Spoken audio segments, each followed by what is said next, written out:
We are live. We are live. We are unmuted. Matt, you're here with us, correct? You can hear us? Yeah, what's up, guys? Hey, so thank you so much for joining us. Matt Newman with Advisor Excel, also with your own team. We're here with Cody. Cody, maybe you should address at first why we're from a 15-passenger van. Is this the elephant in the room? Like, okay, we're in a bus. Well, you know what? Really, we're not even in a bus. We're in the studio. We just built a bus in our studio just to change up the scenery. It's like those. Yeah, I got it. It's a COVID thing. Yeah. Keep it fresh. Yes. Actually, yeah, we're in a 50-passenger van. We're in the middle of Oklahoma. We're headed to Dallas to take 9 members of our Secure Agent marketing team to a culture building, scaling business boot camp because we want to continue to level up and level up our entire team, including ourselves. We just want to get on your level, Matt. That's all. Get out of here. The hustle doesn't stop, though, fellas. I like it. I can see the road trip. And like, we got to pull off to the side. We got this live thing we got to do. So I love it. Well, we appreciate you joining us, man. Your time is really valuable. Your YouTube video that we launched, I don't remember when it was, a couple months ago, was one of our highest performing videos that we had. Mm-hmm. You dropped so many knowledge bombs on our audience. They kind of wanted more. You're the most demanded guest that we had. So I reached out and I said, hey, let's see what Matt's doing. And so you are cordially accepted our invite. So let's do it. Thank you so much, man. So what we'd like to do, let's just assume that no one's seen that YouTube video. Okay. And just give us a quick overview. Now, I'm going to brag on you a little bit, okay? So you're part of Advisors Excel, right? Mm-hmm. And you guys have about 700 of the cream of the crop, agents. Your team is 150 of those 700 agents. Yes, sir. Whenever I talk to Todd and Greg and all those guys, I'm like, who can I get a part of your group that has the most dynamic and is sort of leading the charge? Everybody was like, Matt, talk to Matt. He's a stud. So basically, you guys did $1 billion of annuity sales in 1 month. I guess that was last April, maybe, or was it? I think it was April. Yeah. This April? Wow. Just like 6 months ago. Well, so you are leading the charge, and you're a dynamic leader. A team of 150. You started at humble beginnings in a van, just like me and Cody. So give us a little your version of this story, man. Yeah, a tiny bit of background. So we're in the Midwest, in the heartland. We're in Topeka, Kansas. You don't get any more hard working and Midwestern than that. We work with financial advisors in all 50 states, right? And these guys, these producers, not guys, these producers are independents. They're fierce entrepreneurs. They don't have a wirehouse. They don't have a captive to go to. They're hanging their own shingle. And they're getting out there and they're hustling. And a lot of the people that we work with are focused on safe money, right? So in the retirement world and the pre-retirement world, and then whatever products come out of that are great, right? A lot of times there's annuity business, there's assets under management, maybe broker dealer, life insurance business, Medicare supplement business, right? But a lot of times they're working with a lot of retirees. They are getting them some sort of a plan, might help them out with their income for the rest of their life, their taxes, their estate planning, whatever it is. And then the product is kind of a byproduct of that. But they're really heavily focused on that retired market. Here under our roof in Topeka, we have about 700 employees. So it's a pretty big setup. We've been doing this thing at Advisors Excel since 2005. So about 15 years we've been doing this thing. 700 employees, also matches a 1-to-1 ratio with about 700 clients. We have 700 people around the United States. Those are our clients, and they all want different things, all need different things in their practice, guys. So some of them are looking for a lot of assistance on marketing.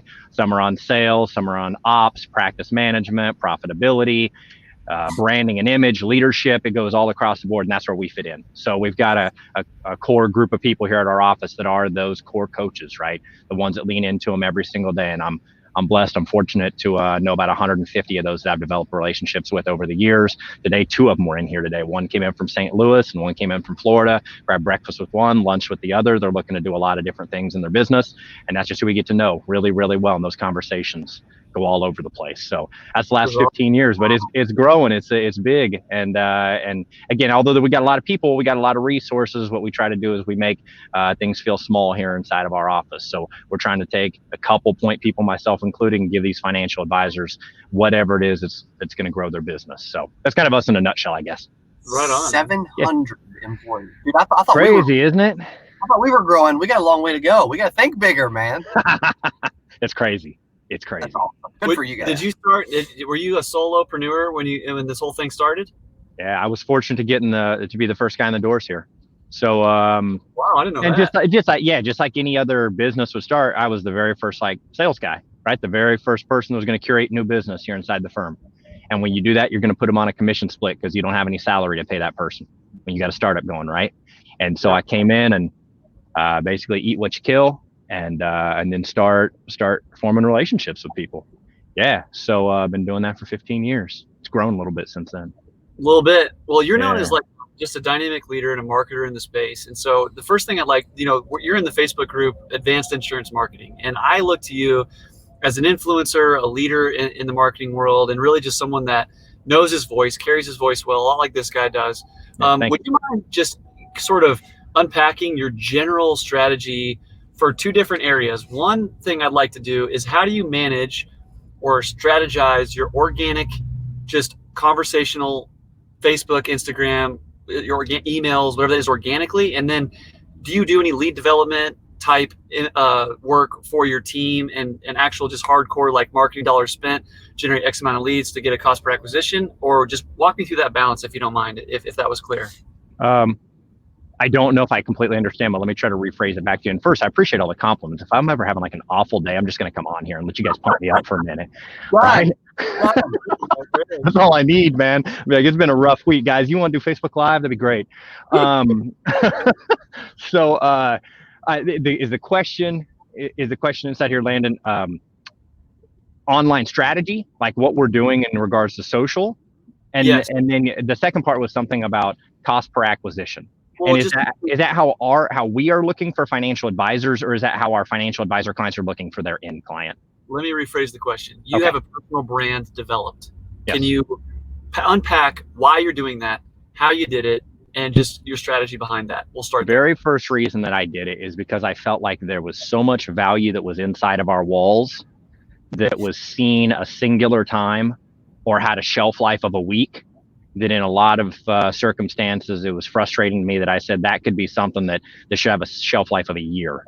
Like, there's a lot of value. One thing that our firm and what we've been known for in the space is the amount of content, the volume of content that we bring to financial advisors around the country. And that's good in a sense that there's never a shortage of how somebody's going to grow. Right? There's like, you keep a laundry list and have 100 things built out on there. Make sure you're prioritizing down to a couple of things. But I developed a personal brand because I'm sitting here saying that, there's some stuff that ran through this and that ran through all of our offices on a singular email or on maybe one, corporate Facebook post, where we should stop and pause for a minute and make sure that we really dive into this thing. And so it was more about being able to, get the shelf life on some valuable content extended to make sure that that's out there. And then I guess bigger level behind is the main goal that I'm trying to achieve out of the personal brand, whether it's any of these platforms, is to retain and grow the current clients that trust us, call us home.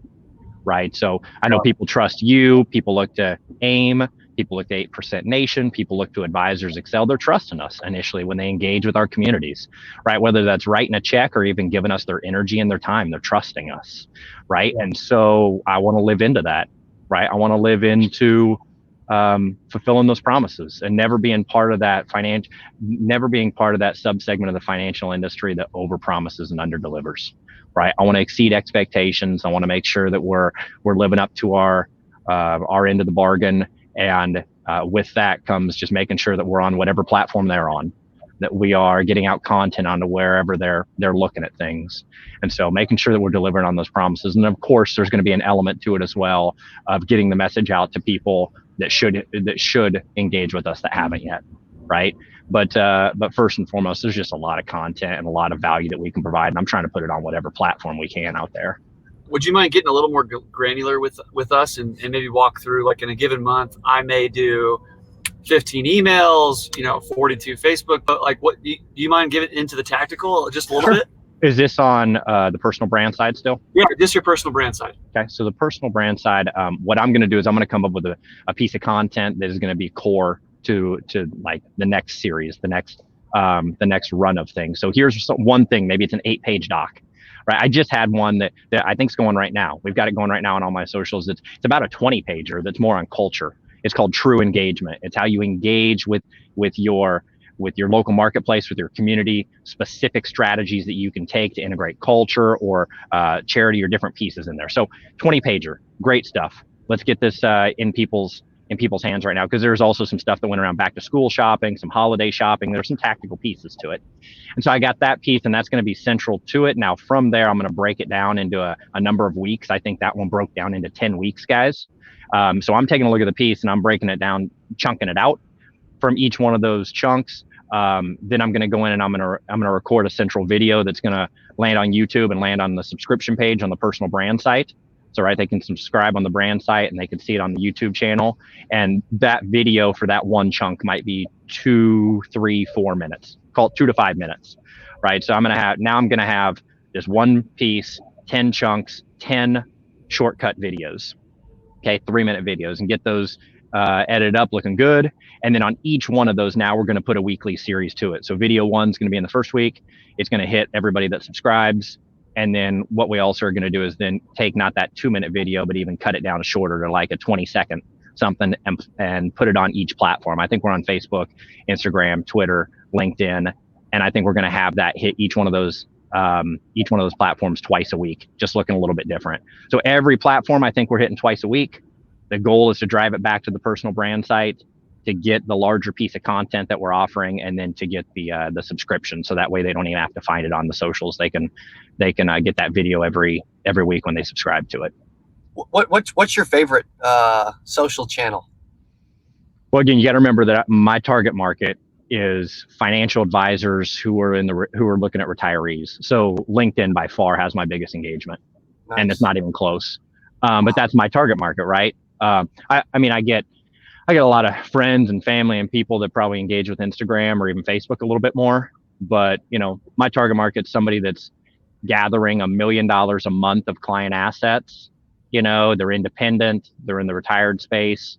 They know what they're doing. They're just looking to ramp things up. And I can find nearly every single one of those in Target and find them on LinkedIn. Yeah. We've really started to realize how much we were missing, because I've always focused really heavily on YouTube. How much we're missing from a LinkedIn standpoint. So we've really tried to put more focus on that this year and these last several months. How's it going for you? Good, man. I love it. Yeah. The engagement's solid. You're right. We're noticing with a lot of like Facebook and Instagram stuff that, you've almost got to especially if it's a business page in some way, fan page, whatever, you got to put some money behind it for Facebook to want to show it to anybody, yes. But we're noticing a little bit better reach from a LinkedIn organic standpoint, from a social standpoint. Yep. Were you always someone that because I didn't really understand the personal brand play. I didn't even like Facebook, all this social stuff. I didn't get it. I haven't been on I got on Facebook 6 months ago. Wow. Yeah. That's amazing. I'm with you. I never bought into it, but I'm sorry I interrupted you, but I think we're on the same page there. That's it. Yeah. It took me a while. It took me a while. It really 5 years ago I started YouTubing, but really didn't start to get active on social just for the last few years, so I love that. I get it. Yeah. And again, the personal brand for me doesn't break down to any sort of an ego play. It's more, here's maybe a better way to put it, is I think it's difficult sometimes for people to engage with a corporation, for people to engage with an agency, right? But you can always engage with a person, right? So even if I'm co-opting all the same stuff with our firm, I think it's much easier to relate to a person one-on-one.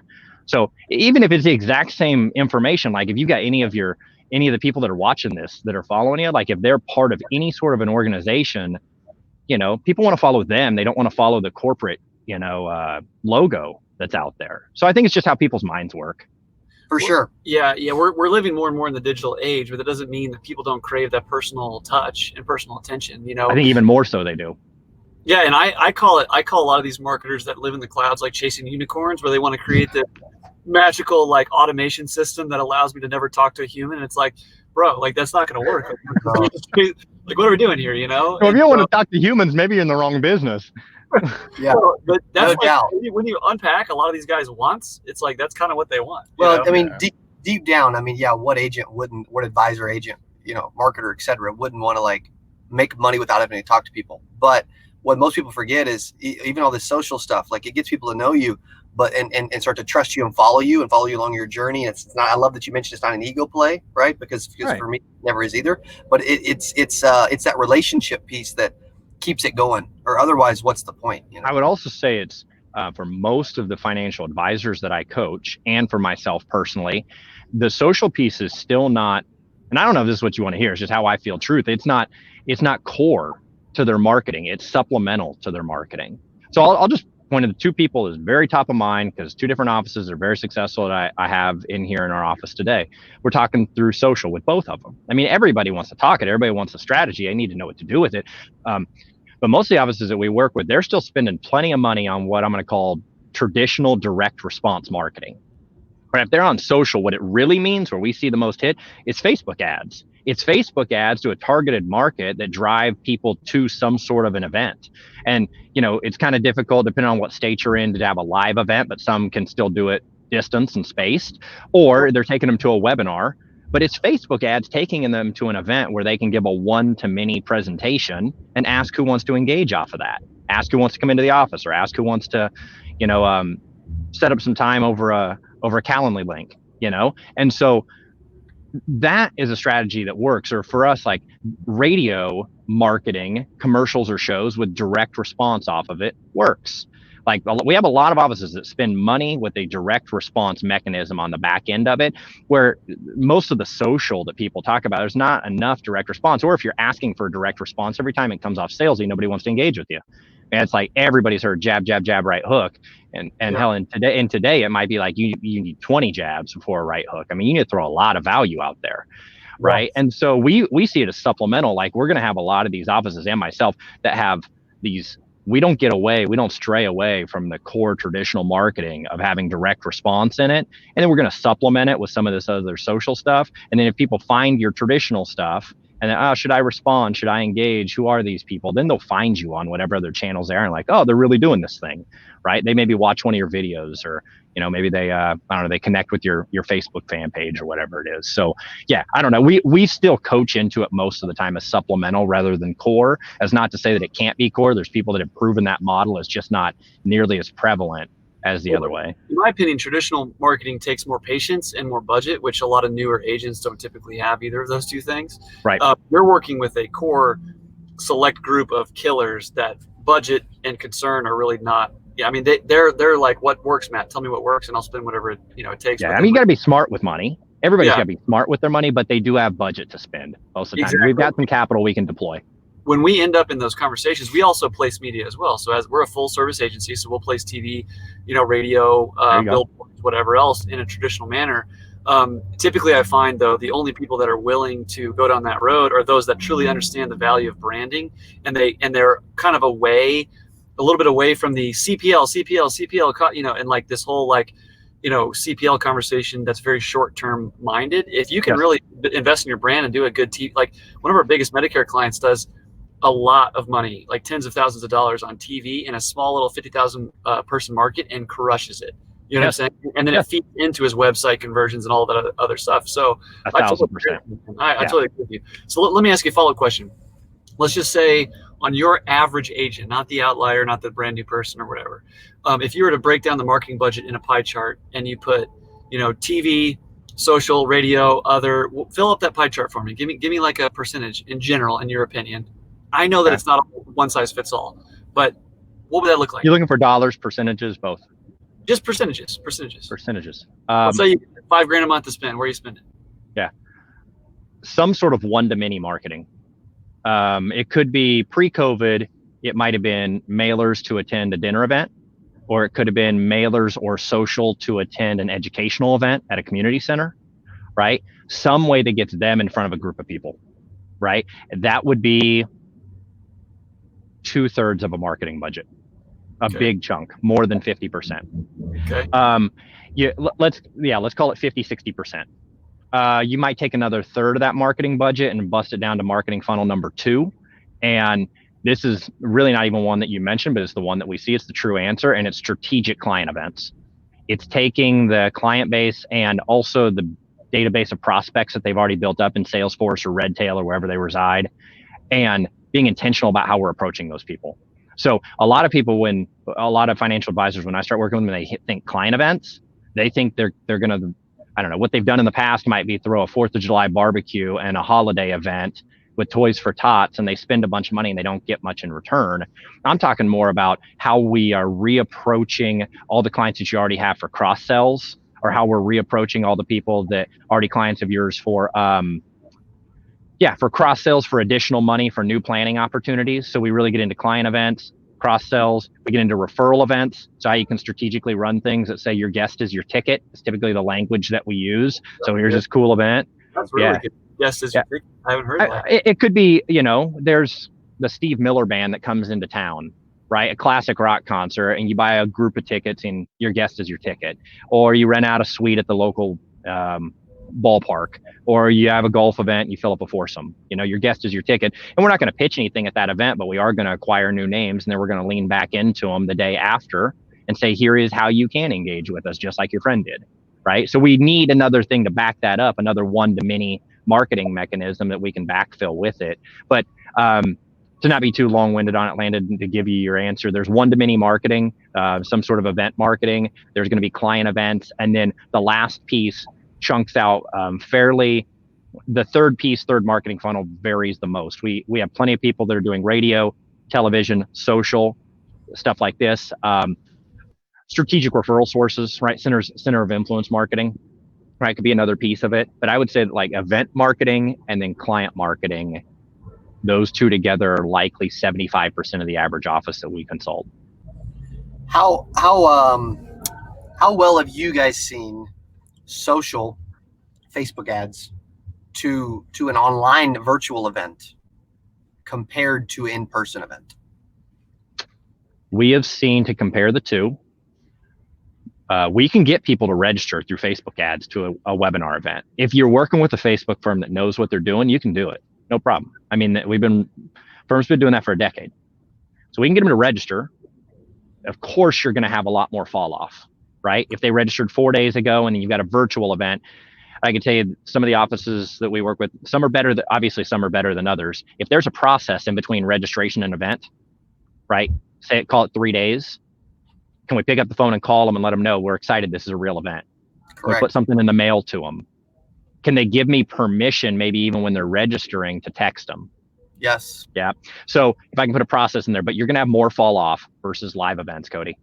From there, though, then you're going to talk about there's also a difference, and I don't know if we have time today, but a difference in what that live event looks like compared to that virtual event. There's two very different sets of best practices there in length and speed and how that delivery is coming off. But in that virtual event, we're still seeing a fair amount of engagement. 75-80% of the people sticking all the way through the 25-minute presentation. They probably didn't register 3 days ago. And if you're only going 25 minutes, they're probably not, falling off too much. They're pretty serious when they get on there. Now, at the end, what your conversion looks like, and a lot of these are the offices we've tried a lot of different response mechanisms on the back end of those webinars, but typically it's scheduling a 15-minute phone call through Calendly is the step that is the smallest hurdle for them to get, because they're already responding electronically. They've already registered on Facebook. They're already watching on the computer. So let's get them to respond the same way.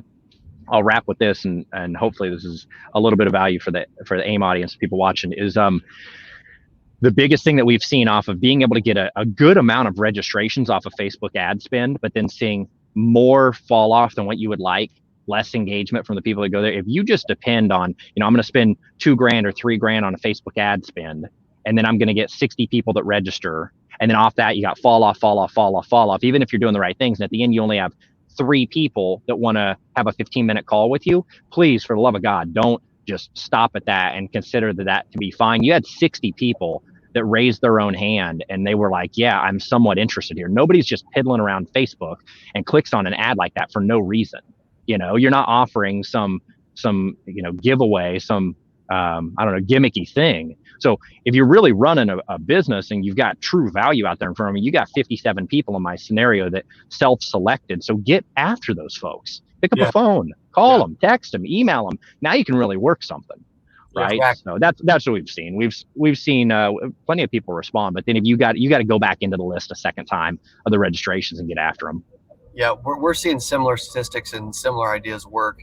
One of the things I love that you mentioned is a 25-minute, virtual event, webinar, etc. A lot of people, they get into hour or plus, and it's hard to keep 75 to 80% engaged for that length. Buddy, I'm not doing it. I don't know about you guys, but I get like 30 minutes in, and like the text messages are already going off, and like it's hard enough for us to sit here for 26 minutes on and if I'm at home, my kids are like, Dad, we got practice. And my wife's like, I don't know, you're up for dinner tonight. What do you want to do? And I'm like, I don't even remember what I was doing on this thing. So yeah, 25 minutes and move quick and get through it. Tell them, and honestly, to add on to that though, Cody, is we've seen a lot of virtual presentations that start to feel a bit more like a radio show. Almost like a 30-minute radio show, where we've seen people coming right into the presentation immediately telling people, if you're here to set up time with us, here's how you do it. Like that's how they immediately lead off. And then how radio, you're going to go to a call to action right before and after every commercial break. I'm seeing it chunk down that way more and more, where it's almost like every 5 minutes there's a call to action and the link that pops up of here's what you need to do. Because if you just wait for 27 minutes until you get to the very end, even if you were dynamic, you still lost them along the way. So give them a chance to respond. So true. I think as we have a couple minutes left, I think a good way to wrap this up too is I love one thing you mentioned too, is you have something that doesn't work as well as you thought it would.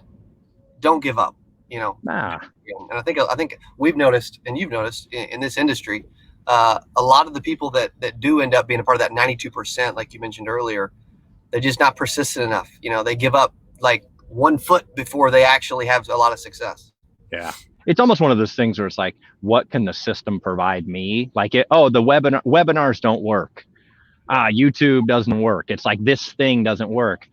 I mean, I'm sure I think there's some old quote or adage out there about like, it doesn't work if you don't work, or I don't know exactly how that thing goes. Right. But again, the webinar worked. You got 60 people that like registered for it. Right. So pick up the phone and call them. Don't expect some like magic marketing formula to happen. So I mean, work the mile as much as you can, but then get after it.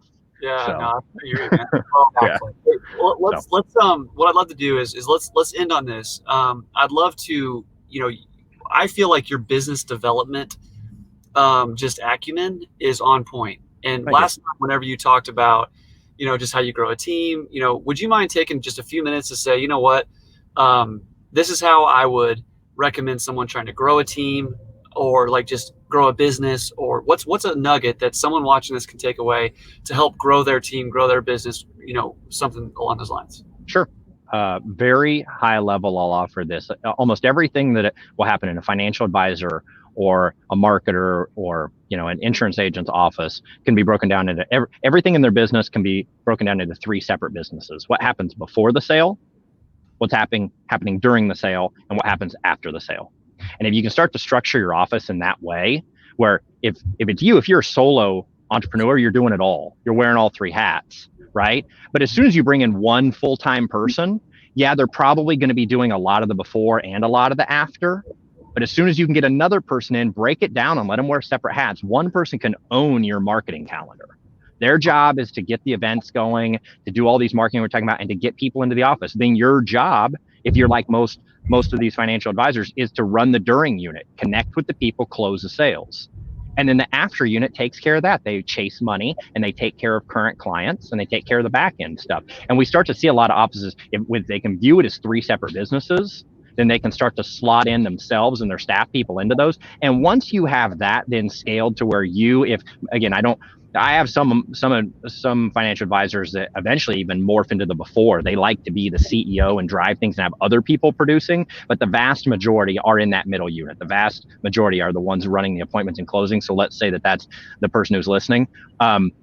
Once you have a couple support people or whatever your structure looks like to have you as busy as you possibly want, not can be, but want to be in that middle unit, now maybe we can bring 1 or 2 other people into closed sales. Right now, maybe we have a hierarchy that we start to build multiple offices or, different levels of clients or different services that we bring in. I'm telling you, man, I see people screwed up all the time that they're not as busy as they want to be. And then they start relying on other people to close more sales. And I'm just sitting here thinking, go back to what we were saying before on marketing. You believe in yourself, go and close a business and set up a support system around you. But if they can view it as before, during, after, I think that could be valuable to some of the people listening. It's genius, I man. love it. MattyNeu. Yeah. Man, dude. Boom. Thank you. And let's bring it to a close and call it there. You know, you've already added so much value to our group, and thank you so much. We're gonna turn this into a YouTube video. Feel free to do whatever you want with that video after. Man, thank you so much. You guys too. Enjoy the road trip. All right, dude. And if you guys aren't following Matt Newman, here he is. Right. You can go MattyNeu, MattyNeu.com, and then you can subscribe there. You can see if you look that up on any social channel, you'll be able to find it out there. All right, buddy. Thank you so much for joining us. No problem. Thank you guys too. We'll talk later.